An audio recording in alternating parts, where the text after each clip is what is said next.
Have subscriptions gone too far? There's Netflix, Prime, Disney, Apple, Spotify, and the list goes on. There's even a subscription service for toilet roll. In fact, in America, the average person has 3 streaming subscriptions with an average cost of $46 per month. If we include other subscriptions like food, music, software, and products, the average spend comes to $230 per month.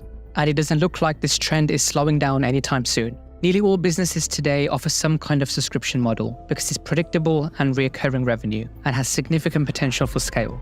In fact, in the business world, this is referred to as J-curve or hockey stick growth. Businesses will start by offering cheap subscription plans to acquire as many customers as possible and incur huge losses in the process, with the hope that one day there will come an inflection point where the total revenue will exceed the monthly cost, resulting in profits which look a bit like a hockey stick. And this strategy has worked for many. For example, Netflix had debts of almost $15 billion by 2020, but now it has gone on to become one of the most profitable streaming companies.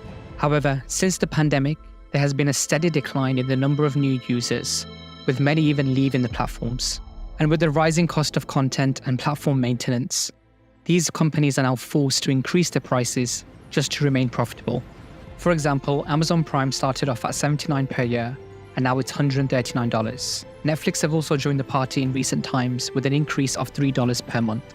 However, these platforms are aware that increasing the price is not a sustainable solution. This is why Amazon and many others have introduced ads to diversify the income stream. But that raises the question, is paying for a compromised viewing experience even worth it anymore? Instead, should we go back to the good old-fashioned days and only pay for what we want to watch, giving us the freedom to watch shows on any platform without committing to a monthly fee to every single provider?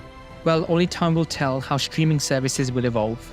But one thing is for sure, if prices and the number of ads continue to rise, it won't be long before users start reverting back to piracy, which would be ironical because streaming platforms did a great job of shifting people away from piracy. But if things don't change, it will be the same platforms who push us back into piracy.